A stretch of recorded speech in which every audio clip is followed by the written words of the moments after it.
Hello, welcome to the 2023 Southeast Collaborative Online Conference.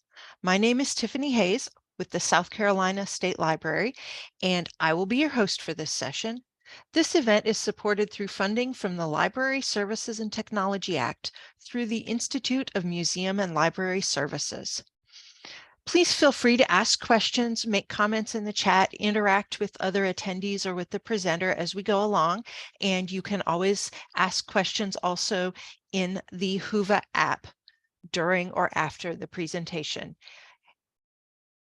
And now I would like to introduce our speaker, Jess Herzog of the Spartanburg County Public Library, and her topic, Branching Out, the RA Family Tree.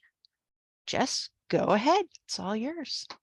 Thanks, Tiffany. I appreciate it. Hi, everyone. My name is Jess Herzog. My pronouns are she, her.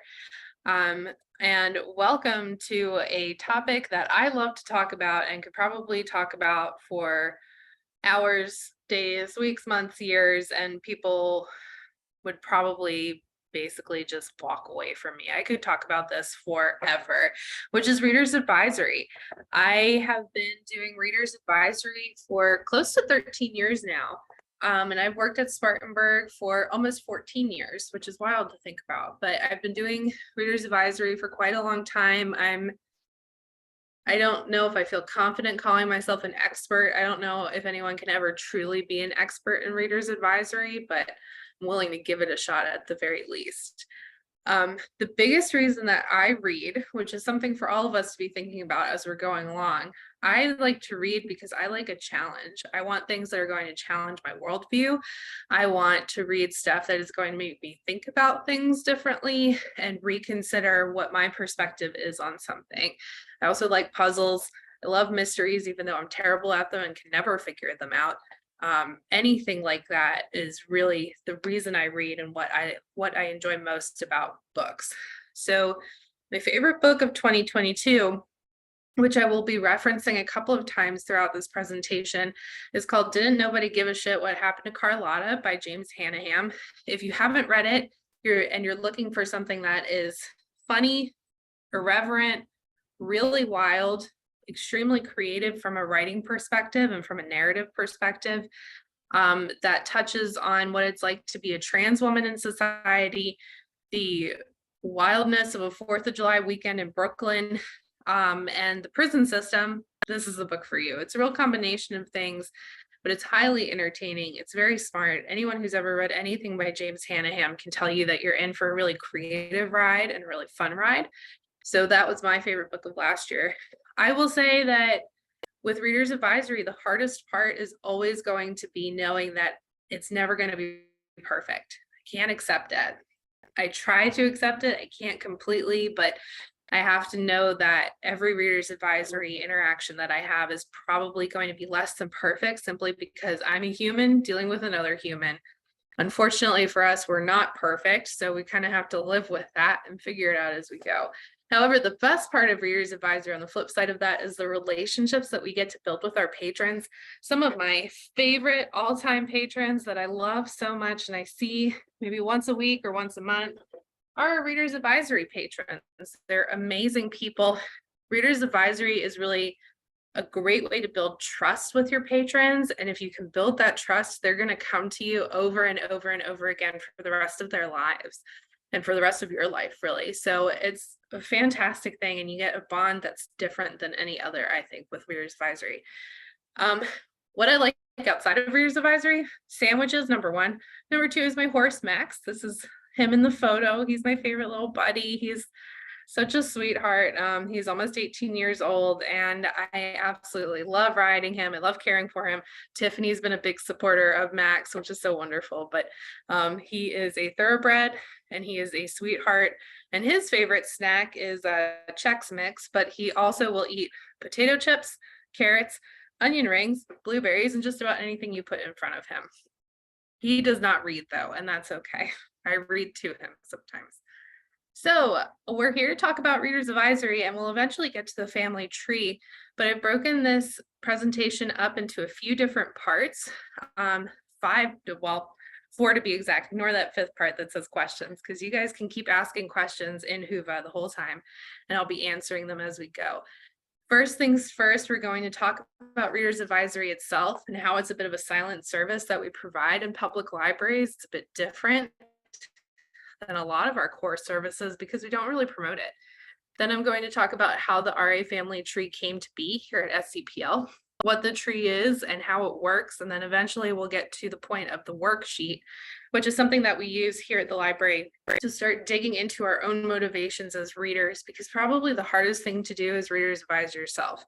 I don't know if you've ever tried to do it. I've tried. It's really tricky because you have to think very hard about what you're reading, why you're reading it, what your motivation is, and then finding things that are going to fit for yourself, which sometimes can be harder than for other people. So first things first, Reader's Advisory as a silent service. The vast majority of libraries are expected to provide Reader's Advisory service. This is data from EBSCO that was taken before COVID. It was taken in 2019, not 1919, but 2019. And 82% of public libraries are expecting their staff to provide Reader's Advisory services. I mean, that's a solid B that we are asking. However, only 60% of those libraries, or of the libraries that were surveyed, actually provide in-person Reader's Advisory services. A lot of them may be passive, they might be through displays or through surveys about reading, but 60% of libraries provide them. And then we think about it, less than 20% of the libraries out there have dedicated Reader's Advisory staff. So we've got over 80% of libraries saying that they expect this service to be provided. Less than 20 are actually dedicating staff to this service. And if you think about it, the reason that libraries exist, first and foremost, is because of their collection. That is what libraries are for. That is the place that they have in society today that is unique to anything else. There are a lot of other places that provide free computer use, that provide programming, that provide educational and job opportunities, but there's only one place where you can go to get a collection with the depth and the breadth that a library does, and that is just the library, especially if you don't want to pay for it. I know I don't, I'm cheap. So something to think about as we're going through this, and I'd love to hear in the chat what your responses to this are. How do you promote Reader's Advisory services to your patrons? And I'm going to go through a couple of different ways that we do that here in Spartanburg. First of all, we have an online book suggestion form where you can actually go fill out the form, and we will send back, my department will send back ideas for you to read. We'll put things on hold. We'll take into consideration what you enjoy, what you don't enjoy, any hard limits that you have as a reader, any genres that you're really wanting to read or really wanting to avoid, topics and themes, all of that. We take that into consideration to find you the right books. We also do significant staff training with Reader's Advisory. A big part of that is because of me and because of my passion for it. But we do offer Reader's Advisory training as part of new employee orientation, and we do have ongoing Reader's Advisory refresh training that our staff go through. And that is constantly shifting and changing and strengthening because it's such a passion of mine. We also, of course, do face-to-face interaction with our patrons at the desk, at every desk of ours. Hang on, Tiffany, I'm gonna sneeze. Okay, I'm not gonna sneeze, never mind. Okay, so we do face-to-face interaction with our patrons at all of our desks, even at the circulation desk. We'll have patrons who are talking about books with staff who work over there. We'll have them at the branches. You know, a big reason why people come to the library is because they want to talk with their librarian about what they're reading. And it is always very exciting when the librarian wants to hear what you're reading too. That's like a superhero has asked for your opinion about something. It's very thrilling for sure. We also do a lot of passive Reader's Advisory, just like most libraries do. We have genre bookmarks. We have lots of displays and face out materials in our shelves. We have 2 staff picks displays in our area that go like gangbusters. If that isn't something that you have at your location, I highly recommend it, because just like people want the librarian to hear what they're enjoying, They want to know what we're enjoying and they want to read it too because they trust us. So our staff pick displays are very popular. We also have a library podcast, which is called the Book Lovers Podcast. And it is actually a reader's advisory based podcast. We will read, for example, my coworker Joseph and I, my former coworker Carmenita, the three of us read Jude the Obscure by Thomas Hardy. And then we had a deep conversation about it. And then we talked about its impact on reading today, what books were influenced by Thomas Hardy, what kind of readers you would see reading Thomas Hardy, and where to go if you enjoyed Jude the Obscure. But we don't just stick to the classics. We also just read Grady Hendrix's new book, How to Sell a Haunted House, which really pushed me outside of my comfort zone because I'm terrified of puppets and dolls. And there are a lot of puppets and dolls in that book, but we will read any sort of thing and then talk about the reader's advisory aspect of it. If you like creepy doll puppet horror, where do you go next? If you don't, where do you go next? And for me, that was a big question because I read the Grady Hendrix and enjoyed it, but wasn't sure what direction to take after that because I don't want to get creepier. So that is a great way to really get our patrons into a deeper dive into some of these topics. And it's something that we promote our readers advisory services through as well. However, the way that we promote all of these things themselves and tell our patrons about it is mostly through word of mouth. We do a little bit of social media promotion. We have a new social media manager who's doing a great job, but she's got a lot to juggle. We have a ton of programs and other services that we have to do. So Reader's Advisory often takes a bit of a back seat compared to a lot of the other kind of more glamorous things like author events that we have. And we have an operation tournament for families, and like anything big like that is going to draw more attention on social media than like, hey, pick a book to read, that kind of thing. So when we're thinking about Reader's Advisory and we're thinking about our staff, and we're thinking about how we get this information to our patrons, one of the most important things to consider is the people who are actually relaying this information and offering this service. Now, for me, February 2022 hit in my department, which was a little over a year ago. I have 9 staff total in this department, including myself. 4 of them moved on to greener pastures in some way. 1 resigned for a different job. The other 3 got internally promoted. So I went from 100% staff to 54% staff. That was a lot. And it meant that we had a lot of new employees who came in after that. And they had a lot to learn. And a big part of our department is Reader's Advisory. And we are considered the central hub for books, for information about what good books are coming out, what to read next, what to watch next, what to play next, all of that. So after we got everyone up and running again, which in and of itself takes effort, you all know that, I asked my staff over the summer multiple times because we were fully staffed as of June 1st. How are you feeling about Reader's Advisory? What is your comfort level with RA? So 100% of my department is expected to provide face-to-face Reader's Advisory services. In July 2022, the number of my staff who felt confident or very confident providing RA was 45%. For those of you doing the math in your head, that's 4 of us. That's nerve-wracking for sure. That's not enough, right? But you think about, there were 4 of us who were in the department long time. And then I had 1 additional staff member that we hired right before February, who was also in and of himself brand new. So something to think about, and this is another thing I want to hear in the chat, how has your system been impacted by the Great Resignation? It may be something that you feel is a bit overblown, but here at SCPL, it was a very, very real thing that we went through and are still going through right now.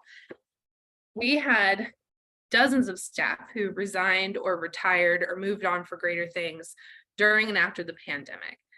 At one point, we were down over 30% of our workforce. That's a lot. Now, we were down the number of hours that we were open as well due to the pandemic. But as we geared up toward full hours, we did not have full staff to support those full hours. So we had to hire quickly. And we had to hire people who were going to be available to work in these jobs. We also, in Spartanburg in particular, but this is probably something that's happening in a lot of your communities, we are seeing significant growth, which means that our budgets are actually healthy, which is fantastic. I am not complaining about that at all. That means that we're seeing growth. And here at SCPL, means that we added multiple departments, not just staff, but multiple departments of people, which means even more open positions that we didn't have in the first place, which again is great because we're growing, but we need to find more people to fill those roles. On top of that, we had a significant number of retirements in upper and middle management roles. We had branch heads who retired, we had department heads retired, as well as 2 assistant county librarians out of the 3 that we had. So we saw a lot of turnover with our staff. What that ultimately led to is that in a lot of cases, prior patrons, which is what most of our staff are, stepped in to fill those roles, and they are much younger. Now, we have to start thinking about what does that look like when we have younger staff. So for my department, the average age is 31 and a half. And the majority of the staff that I have hired over the last 2 years has been younger than me. Part of that is due to the topics that we cover in my department. A lot of it is fiction, video games, board games, movies, TV, all of that kind of stuff. Entertainment services essentially is what my department does. So it does attract a younger age group, but we are seeing overall a large turnover in the workforce, and it's getting much younger, right? A lot of baby boomers are starting to retire. My parents have retired recently. A lot of coworkers and colleagues and upper management are retiring, and we're seeing those being replaced by younger people. So some of the comments that my staff made, especially my younger staff, and this is going to tie into the family tree and its creation in a little bit. I can't remember all of this. Reader's advisory, we all know it's a massive topic. The amount of information we're expected to remember for our patrons is massive. I have people who come into the building thinking I've read all 600,000 books that we have available at SCPL. I'm close, but I'm not quite there, and I don't ever plan to get completely there. Our 6-month-old quote unquote staff member says there's so much to learn and keep track of. And it keeps going because people keep writing these darn books. It just won't stop. So unless people stop writing books, which I hope never happens, we are never going to be able to catch up completely. And that is echoed in the sentiments of our 1-year employee who said, I don't think I'll ever be able to catch up. It's going to take a long time. We have to be able to learn both backwards in the history of books and forward into the present and future of books. And that's just a lot of information to try and digest. It can be really overwhelming. And we all know when we get overwhelmed, most of us are completely likely. I know this is something that I do. When I get overwhelmed, I back away. And I'm like, I can't handle this. I need to stop. And with RA, that's the last thing you want to do, because as soon as you pull yourself out of it, you're falling even further behind, right? So something that we need to consider is that we're hiring all of these new staff. They're out of school fairly recently, or they've been using the library as a patron. They have a certain type of terminology that is much different than the language that we use as library staff. And this is a big fault that we have as library employees. We expect everyone else to know the lingo and the jargon and the words that we use. No one knows what reader's advisory means. If they are walking into the building and I say, oh, are you here for reader's advisory? They're going to be like, what on earth are you talking about, Jess? I just want a good book to read. And that's the terminology that they understand. They're looking for a good book to read. We should have signs that say, come get a good book to read, as opposed to saying, come for our reader's advisory services, right? I recently, within the last couple of years, had a sign taken down that said reader's advisory above our desk and made it be changed to say books, movies, and games, because no one knows what that means. And it's the same when we say things like the stacks. What the heck is a stack? People come in here, they think it's a stack of books. They don't think of it as a stack as in a set of shelving, right? They don't think of interlibrary loan. They don't know what RFID means. They don't know what psychological suspense means. They know what Colleen Hoover is, though. Especially if you're on Book Talk, you sure as heck know what Colleen Hoover is. You know what scanner tags are. You know what creepy things are. We have to learn. We have to relearn and retrain ourselves to speak in the way that our patrons do, because they're who we're hiring to replace our retired staff. Our longtime staff have known how to take a word like the stacks and switch it into shelves, or they just kept calling it the stacks and didn't care if the patron knew or not. We want our patrons and we want our staff to know what they're talking about. When we say something like the stacks and our new staff get confused, all it leads to is more overwhelming frustration. What that means is that there's a communication divide in Reader's Advisory, and we don't always think about when I am saying something like psychological suspense, it is going to mean something different to me than it does to my 22-year-old employee who just got out of school. It is going to mean something different to me when I say urban fiction versus someone who grew up in Chicago and has lived in an urban setting but has not read urban fiction books. We have to really start rethinking and reframing the way that we talk about Reader's Advisory to make it more accessible to our new staff, because they are the ones who are talking to our patrons. So when we think about the family tree is something that has been ongoing since medieval times. It's been around forever. My horse has a family tree. You can see it right there. Don't be impressed by his bloodlines. He is an extremely slow animal, but Secretariat is in there somewhere, but he didn't get those genes. However, the point being, this is something that we see in math, we see it in history, science, we see it in English. There are tons of fiction and nonfiction books that have family trees in them. There are a lot of people who love a family tree. I know that they turn up quite a bit in mythology. They show up a lot in fantasy books. They're all over the place. Kids learn how to create family trees when they're in elementary school. I believe I did my first one when I was in second or third grade. Like, this is a very early image that we learn to associate with a specific type of breakdown. And your interest in genealogy grows over time. So as you get older, you grasp this concept more firmly and you're more likely to see it in different places. So think about it. When did you first learn about the family tree? Was it early on when you were a kid? Did you do family trees yourself? Where else do you see them in today's society? Do you see them used in engineering? You know, my boyfriend has seen them used in some of the science stuff that he does at work. They turn up a lot, and it's an image that we're all really well and familiar with. It's something that we're well acquainted with, which means that if we take something as difficult to understand as Reader's Advisory and as overwhelming, and we apply a very friendly, understandable, and accessible image to it, it can be really beneficial for staff, and it can be really beneficial for anybody. Now, the Reader's Advisory family tree, it is indeed my second favorite tree behind birch. I do love a good birch tree, but it starts here. This is very important news. I hope it's not news to anyone here, but it is news. You can't sell a book on plot. My best friend will come up to me and say, Jess, I just read this book. It was so good. And then she will proceed to tell me the entire plot. Ashley, I do not care.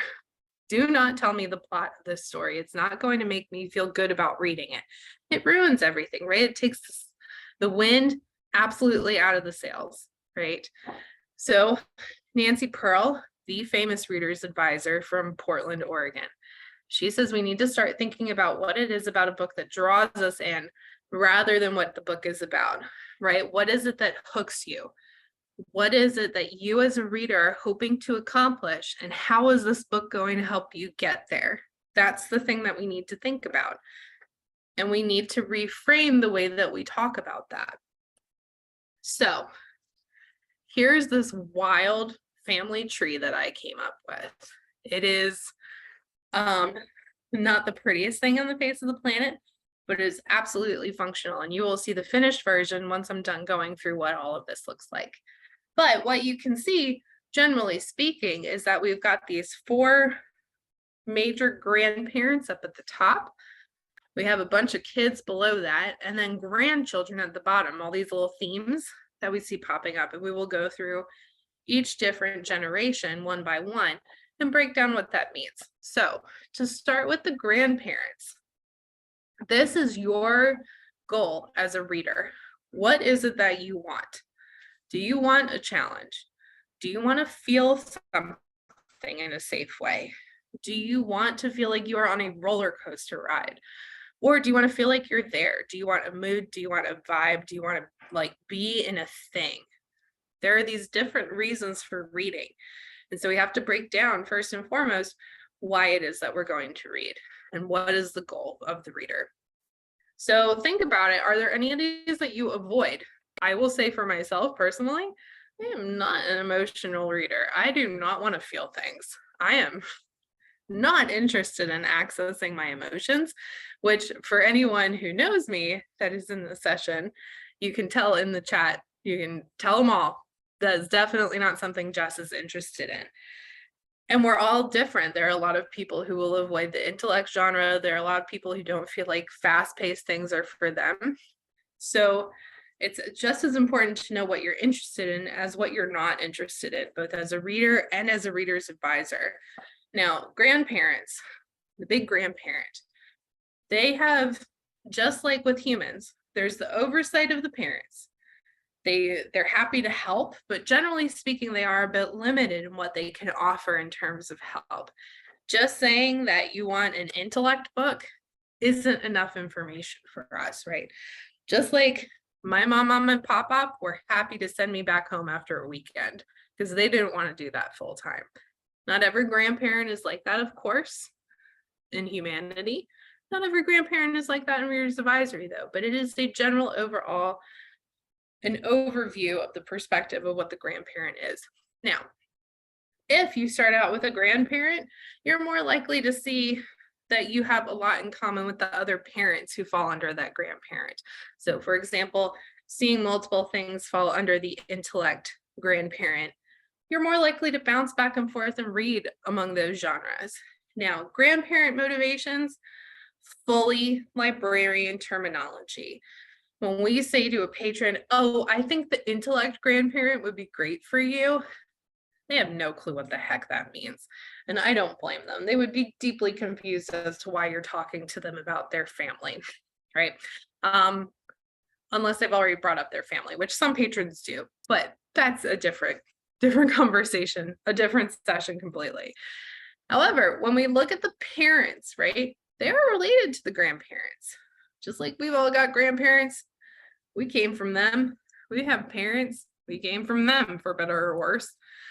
Parents do the bulk of the work in a family, right? They are kind of the core of the nuclear family. They're the ones who are running things, making sure that everything stays on track, that the kids get where they're going, all of that kind of stuff. However, without kids, they aren't parents. So they need to have something that falls underneath them. We need to get a little bit deeper into things.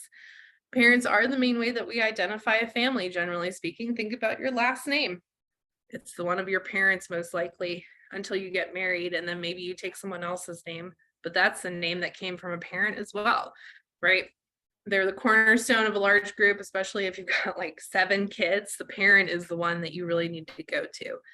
Now, parent genres and parents, this is combined patron and librarian terminology. Patrons sometimes think that they understand what these words mean, not necessarily from a librarian perspective, but we can use that as a way to indicate what we're looking for. Now, this is a really great example. We start here with the intellect. We want to think about things differently. We want to try something in a different way. Mysteries, literary fiction, science fiction, psychological suspense. When patrons come up and they say, I want a historical mystery, you have an indicator right there of what it is the patron wants. They want to go back in time, but they want the mystery first and foremost. The history aspect isn't as important to them as the mystery is. Science fiction is something that can be misunderstood. Same with literary fiction for sure. All of these topics can be misunderstood because we have people who are learning about these things first and foremost, especially our younger staff, from book talk. And so they are learning that psychological suspense is just a bunch of Colleen Hoover. We all know that it's much larger than that, and there's a lot more that people can read.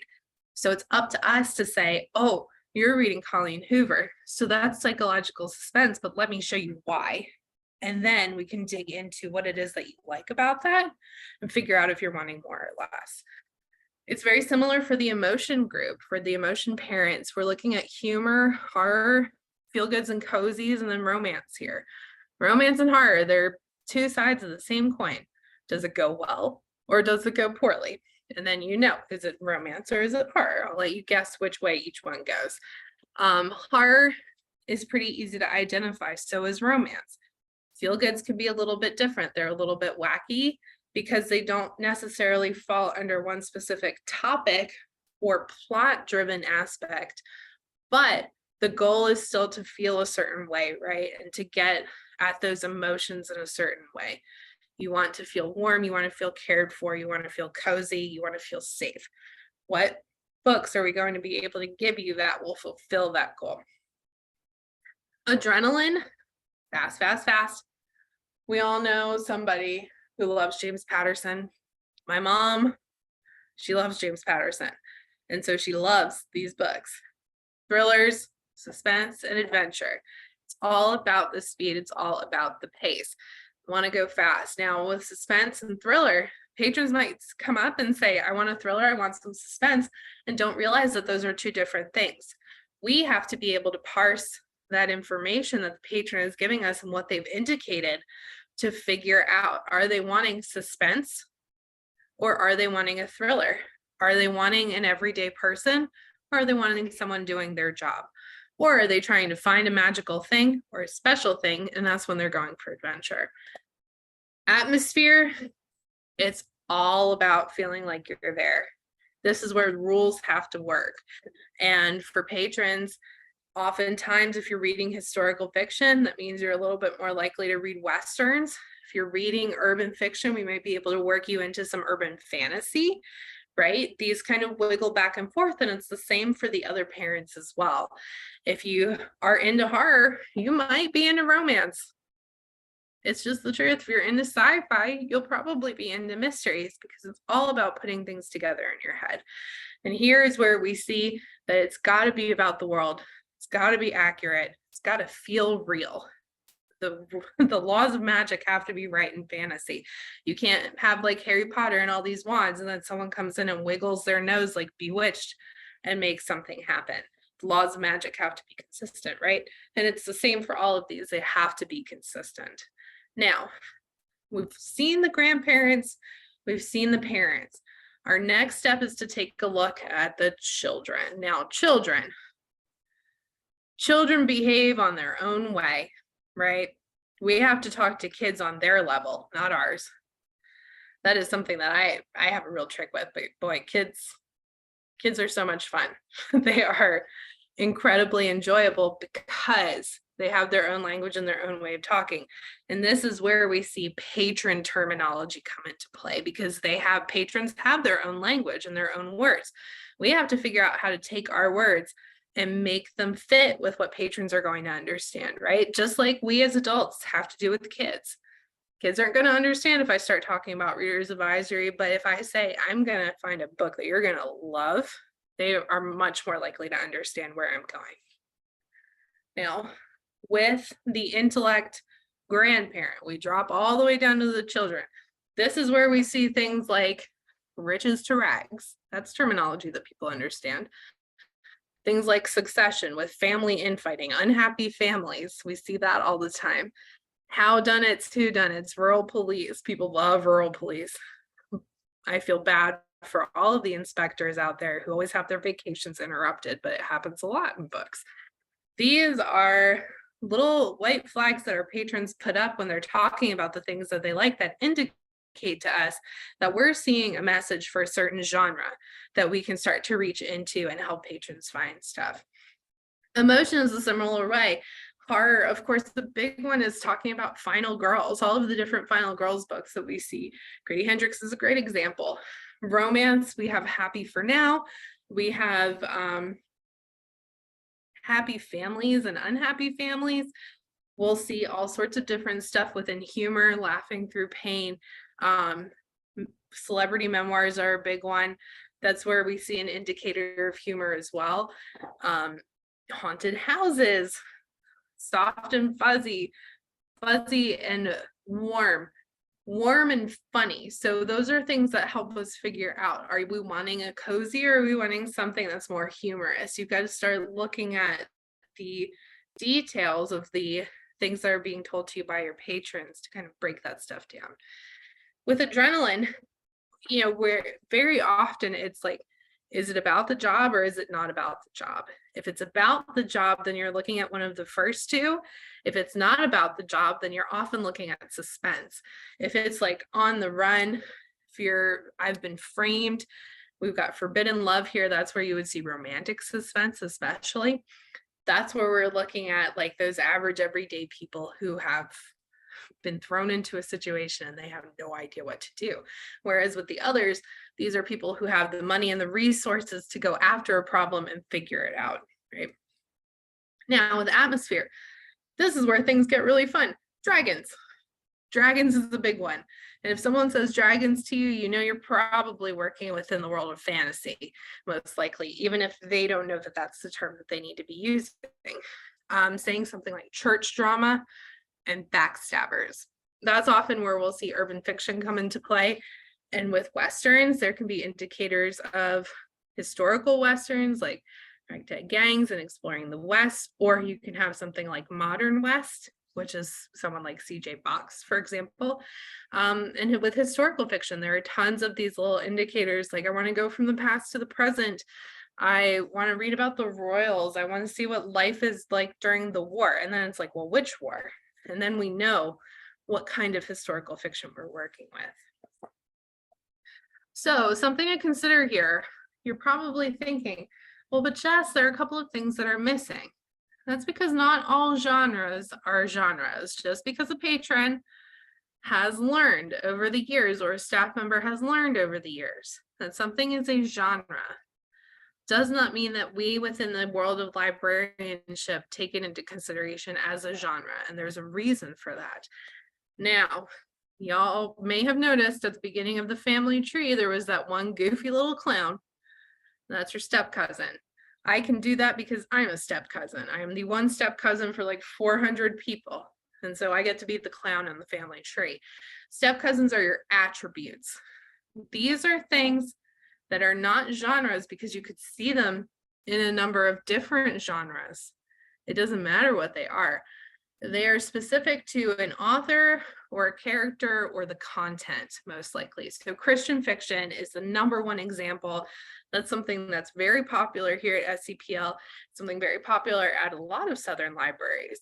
But saying something is Christian fiction doesn't tell you anything about what it's actually going to be about. And that's very important to our patrons because you could have Ted Decker, who's writing Christian horror. You could have Lynette Eason, who's writing Christian romantic suspense. You could have Kim Roby, who's writing African-American Christian fiction. Or you could have Jeanette Oki, who's writing Christian historical fiction.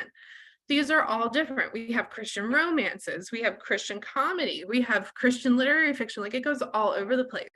So this is not how we can figure out what it is that the patron is wanting, but it's a very important thing that we have to take into consideration. Gentle reads, quote unquote, is the same way. That is so incredibly vague. I don't know what a gentle read means. Does it mean that like the book has a soft cover that you can sleep on at night? Probably not, but maybe. I don't know. Being gentle is very hard to determine. So these attributes are really where you have to ask follow-up questions. When you're saying Christian fiction, are you wanting something that's inspirational or do you want something that is explicitly Christian in its worldview and its topic? When we are talking about women's fiction, whatever the heck that means, if it's written by a woman, it's women's fiction. But we are also looking at so many different authors who are writing about women and their relationships. We have to figure out, are you wanting to see women in a certain role or in a certain way, or working through a certain topic? It's the same with own voices. What does own voices mean? It depends on the patron.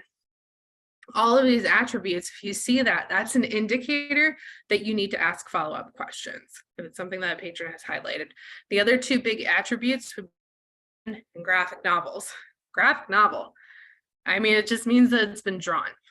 What is it that you're looking for with a graphic novel? Are you wanting black and white? Are you wanting pen and ink? Are you wanting something that's been penciled? Are you wanting something with superhero vibes? Are you wanting like a sad family memoir? Because there are plenty of those in the graphic novels, that's for sure. And it's the same with nonfiction. Just because it's nonfiction doesn't mean you're going to like it. There are people who say, oh my God, I love nonfiction. I'll read anything. And I'm like, well, have you read this great, like, nonviolent true crime? And they're like, oh, I don't like true crime. That's because it's not a genre, it's an attribute, right? Again, digging into things a little bit further to figure out what it is the patron wants based on these indicators.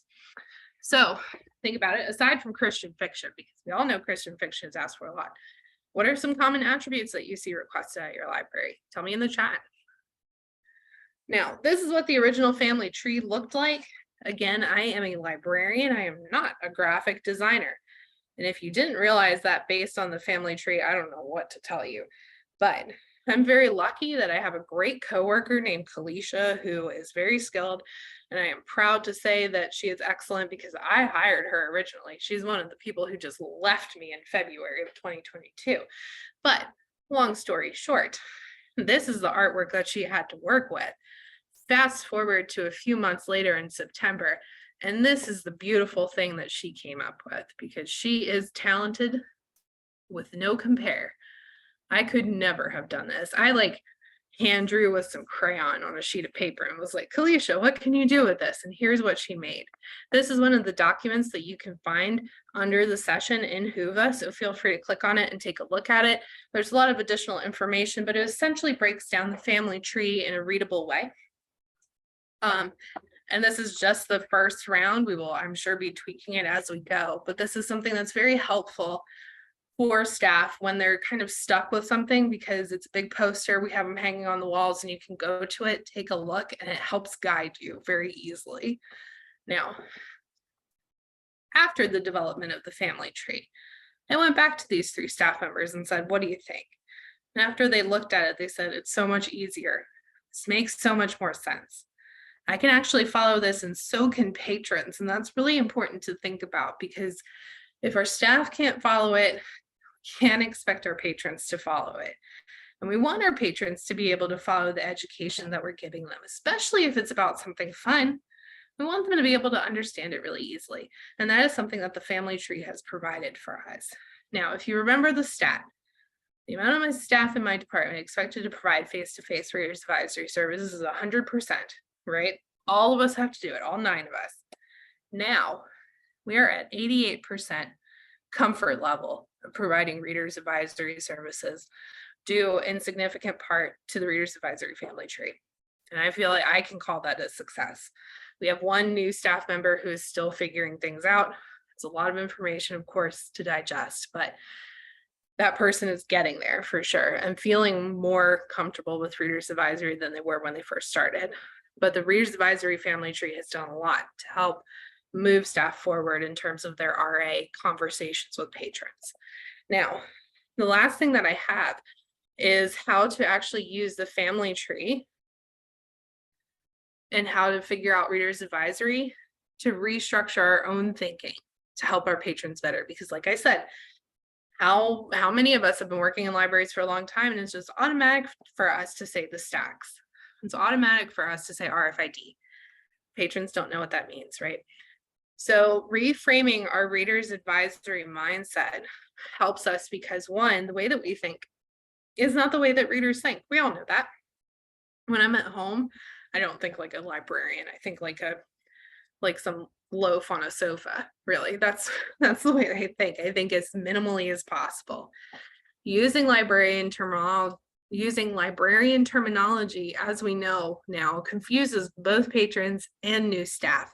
So when I'm saying things that are very thick with library terminology, my new staff don't understand them. And that's not fair to them. I've been here for longer. I should be able to adjust my words to make things more simple for them to understand.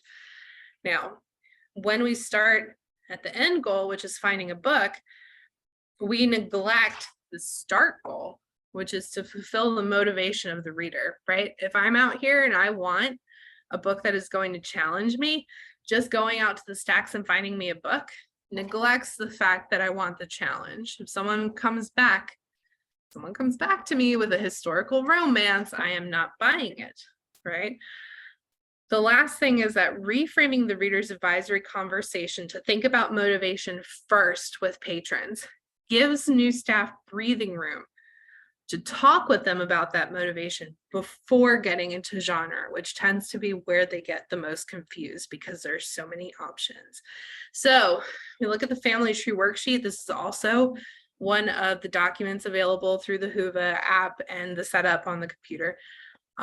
It's a very straightforward 5-question situation. So first things first, why do you read what you read? This forces anyone who's filling out this form to think critically about their own reading and start to consider, why do I read what I read? It's important for us to be analytical with our own reading because then it helps us understand what patrons are going through when we ask them those questions. Next, what's the last book that you enjoyed? Let's take an enjoyable example, something that you actually liked, like didn't nobody give a shit what happened to Carlotta. Put that in there and then start thinking about critically, why did I actually pick that book up? Is it because I like James Hanahan? Yes, it is. Is it because I like something that seems challenging? Yes. Is it because I'm interested in trans stories? Yes. What are the other reasons that I picked it up? Not just because, oh, it sounded good. Why did it sound good? Stuff doesn't just sound good because it sounds good. There's a reason behind that, and you've got to dig into that to understand. Next, you want to start using some of those terminologies that patrons are going to understand. So themes and appeals. Carlotta is a very quirky character. She's very funny. She's very fast-paced about her life. The plot is very, very speedy. It feels like you are running through the whole weekend nonstop with the main character.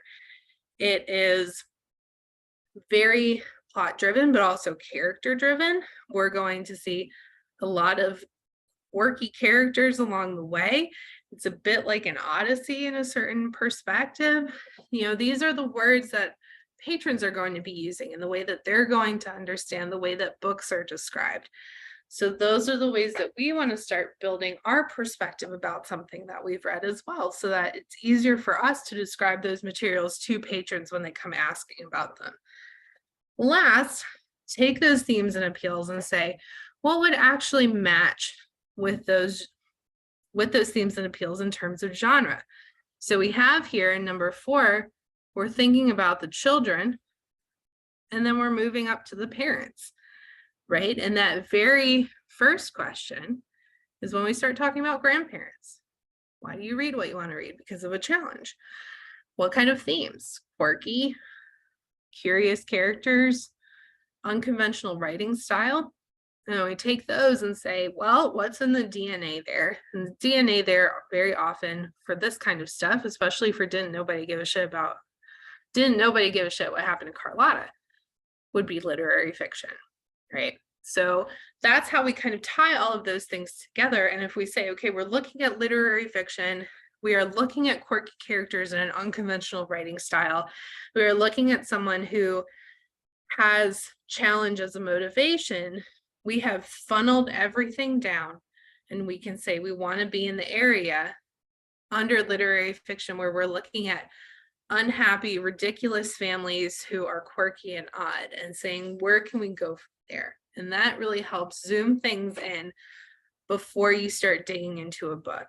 That information is also especially helpful if you or a staff member are planning to use novelist, because novelist is a big one, especially if you don't understand what the book is about, or the patron has mentioned something that you've never heard of, if you're going to zoom into novelist, these are terms and guidelines that they are using as well.